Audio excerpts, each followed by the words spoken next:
Bonjour à tous, bienvenue dans cette nouvelle vidéo de Simonin Photographie. Aujourd'hui, petit unboxing du flash ZXF 828, acheté sur le site Photo24. C'est quasiment les seuls qui font Gloxy. Donc on va voir qu'est-ce que contient cette petite boîte. C'est un flash qui est entrée de gamme et qui a du coup un rapport qualité-prix qui est vachement intéressant. Il est de l'ordre d'une cinquantaine d'euros. Donc on va voir qu'est-ce que ça contient et qu'est-ce qu'il va pouvoir nous fournir. Donc on va pouvoir voir déjà sur la boîte que le flash a 58 nombres de guides et a une protection contre la surchauffe. Voilà, ça c'est ce qui compte le plus. Alors on ouvre la boîte. Donc qu'est-ce que va contenir cette boîte? On va voir d'abord le flash. Qui est fourni dans une housse en tissu velours. Alors on dirait presque un bijou. Mais bon, on en est loin. Donc on a un flash, une housse toute flexible qui protégera pas beaucoup le flash. Donc on a forcément le flash dans la boîte. On verra après ses fonctionnalités. On va avoir le diffuseur de flash. Donc ça c'est quelque chose qui est vachement important, c'est le truc qui vous aurait le plus à vous servir si vous vous servez du flash. Donc vous allez pouvoir le poser dessus, voilà, comme ça, ça fonctionne.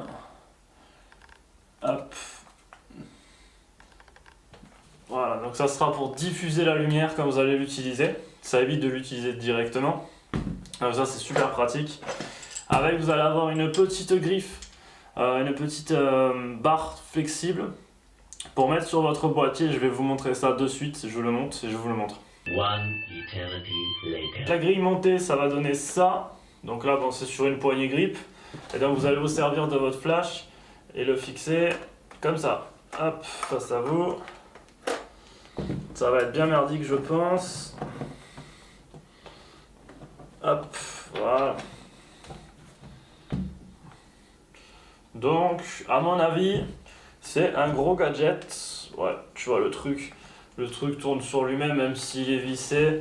Donc tu vas pouvoir soit le mettre comme ça, donc ça va donner une merde comme ça, à peu près. Voilà, c'est nul. À mon avis, ça sert à rien. Tu vois, c'est bancal, ça bouge. C'est juste à jeter, je pense. Tu peux le visser un peu plus près, mais déjà le flash, il n'est pas conseillé de l'avoir sur le boîtier, que ça soit ici ou sur le côté. Donc pour moi, c'est de la camelote, ça c'est pas utile. Donc ça vire. Donc dans la suite des accessoires que vous allez avoir le support, par contre, support plastique. Alors j'ai envie de te dire, dans la boîte il n'y a pas grand chose, mais il y a le minimum qui est le plus intéressant. Donc le petit morceau de plastique réflecteur et le support. Pourquoi c'est utile? C'est pas pour le poser pour faire décoration, c'est pour le poser et l'utiliser. C'est-à-dire que vous allez pouvoir le mettre en S1, en mode de déclenchement automatique à distance, et vous allez pouvoir le poser. Donc ça peut être très intéressant de le poser un peu en hauteur si vous êtes dans un studio ou quelque part où vous pouvez le poser en hauteur sur un meuble, ou le poser directement par terre selon le shoot que vous faites. Mais en tout cas, le petit support plastique, il peut paraître bête mais très intéressant. Il a aussi un petit pas de vis en dessous. Hop, petit pas de vis qui va te permettre de le fixer sur un trépied. Ça c'est super intéressant aussi, puisque sur n'importe quel trépied de photo, avec un pas de vis 1/4 normal, tu vas pouvoir le mettre. Donc ça c'est quand même très intéressant pour faire un shoot, de pouvoir te le mettre sur un simple trépied, pas avoir un support spécifique pour ton flash, parce qu'il y a aussi des supports spécifiques, tout ce qui est box, etc. Donc c'est un petit morceau de plastique qui est très très intéressant. Dans le reste de la boîte, tu vas avoir la notice qui est bien en français. Elle est en anglais, en espagnol et en français. Donc c'est une notice pour ceux qui n'ont jamais vu un flash de leur vie, hein, ça peut servir. Après, je vous conseille quand même de la garder et de la lire, parce qu'il y a toujours des trucs intéressants. C'est comme l'appareil photo, il faut vraiment avoir lu la notice pour savoir un peu ce que ça a dans le ventre. Il y a plein de petites fonctionnalités que vous n'allez pas savoir et que la notice vous le dira. Donc gardez-le, lisez-le, c'est important. Vous avez ensuite la garantie 2 ans de Glossy, donc ça on s'en carre complètement. Et la boîte est vide. Donc on va regarder directement les fonctionnalités du flash rapidement. Alors j'avais déjà mis les piles avant. Donc pour l'allumer, vous avez un bouton on là, Il va falloir rester appuyé dessus quelques secondes et normalement ça s'allume. Voilà. Donc là il est éteint. Je vais vous l'allumer. Voilà. Donc là vous avez les fonctionnalités du flash. Donc la petite LED bleue, ça va être le bouton test. Et ça va être le bouton aussi qui vous permet de savoir si le flash est chargé. Donc là le flash est bien chargé. Donc quand vous allez l'allumer, hop, vous voyez la LED s'éteint, vous l'allumez, la LED s'allume. Donc si vous mettez pleine puissance, il va y avoir un temps de rechargement. Donc tac, vous voyez la LED s'éteint, elle va bientôt se rallumer quand ça sera chargé. Allez, combien de temps ça prend? Ah, ça prend vachement de temps quand même. Voilà. Bon, après les piles sont pas neuves dedans. Donc à 1.1 normalement de puissance, moi j'utilise jamais, donc c'est normal que ça prenne du temps. Après quand vous l'utilisez à 1.64e, à 1.32e, ça va, ça recharge très très vite, vous pouvez quand même y aller, il n'y a pas de souci. Donc les fonctionnalités, vous allez avoir le mode manuel normal. De la lumière, merci. Le mode manuel normal. Voilà. Le mode multi stromboscopique, ça c'est vachement sympa, ça permet de faire une sacrée rafale. Ça fait un gros laser taser, donc vous allez pouvoir choisir la rafale que vous utilisez, c'est assez marrant. Donc pour tout ce qui est photo de sport, ça on peut le garder, le mode multi. Là où c'est intéressant de lire la notice, c'est pour trouver les petites informations, comme le petit truc photo, d'un petit cache en caoutchouc photo écrit dessus, en fait il s'enlève. Tu vois, et tu vas pouvoir brancher normalement une batterie, si je dis pas de bêtises, dessus. T'as un trou et normalement là, tu peux brancher une batterie externe.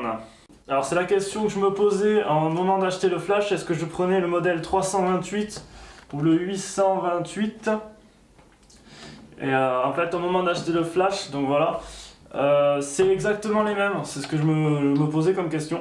Sauf que celui-là est 10 € plus cher parce qu'il a la fonction zoom du coup dans son système. L'autre exactement pareil, sauf qu'il n'a pas la fonction zoom, il est bloqué à 35 mm. Si je dis pas de bêtises, hein, mais j'ai lu la notice, normalement c'est ça. Donc si vous voulez l'acheter encore moins cher et que le zoom vous intéresse pas, moi j'ai pas forcément d'intérêt d'utiliser zoom non plus. La prochaine fois je saurai que si j'en reprends un, ça sera sans le zoom. Du coup c'est des flashs qui sont vachement intéressants parce qu'ils sont pas chers. Bon évidemment ça fait chier de les casser, mais on peut les utiliser un peu en mode on s'en fout quoi. Donc moi qui les utilise dans des zones un peu bizarres ou humides, ça va être intéressant parce que j'ai pas un flash qui coûte hyper cher, si jamais je le pète je vais pas pleurer quoi. Donc il fait tout comme un flash normal, ça c'est normal. Donc il peut tourner sur lui-même, la tête elle pivote, elle s'incline en cobra, elle se lève. Donc tout est normal là-dessus. Donc ce qui est pas mal c'est que j'ai le modèle au-dessus par contre. Hop là, magie. Donc le Glossy 1000 GX. Le Glossy GX F1000C. Donc et son modèle au-dessus un peu plus haut de gamme. Donc il fait des trucs en plus, oui. Après voilà comme d'hab. Si tu n'as pas l'utilité ou tu sais pas t'en servir, ça sert à rien de mettre plus cher dans ce flash là. Niveau qualité de construction, il est quand même plus solide, et heureusement puisqu'il est plus cher le Glossy 1000. Mais il y a des trucs que je regrette sur ce flash, c'est la molette. T'as une molette pour tourner la puissance et qui fait très cheap. Tu vois le bruit? Alors que sur celui-là, t'as juste des touches pour régler la puissance et c'est beaucoup plus simple. Déjà, c'est beaucoup plus étanche puisque c'est en caoutchouc et c'est plus simple à gérer qu'une molette. Je pensais que la molette serait plus pratique et en fait, pas forcément, c'est cheap. C'est pas super joli. Au niveau des tailles, ils sont exactement pareils. Donc ça, il n'y a rien à dire. Donc voilà, on ne peut pas comparer forcément des flashs différents en termes de gamme, puisque celui-là internement sera mieux foutu, il sera plus rapide, il sera plus efficace. Mais si vous n'avez pas l'utilité, un simple flash Cobra vous servira. Moi j'en ai besoin d'en avoir plusieurs pour mes schémas de lumière parce que je vais en utiliser plusieurs de nuit. Et des simples Cobra qui sont simples à régler, qui ne demandent pas 1h30 pour comprendre. Le schéma dedans est très simple. Vous n'allez pas vous prendre la tête et vous avez un petit flash pour une 50aine d'euros qui fera tout ce qu'on lui demande et qui est largement aussi bien que la concurrence et que les marques Canon ou Nikon. qu'on pourrait vous proposer qui sont beaucoup plus chers. Voilà, j'espère que ce petit unboxing de Flash t'aura plu. N'hésite pas à me le dire, me mettre un petit pouce pour me faire avancer sur YouTube. Et je te dis à bientôt, ciao!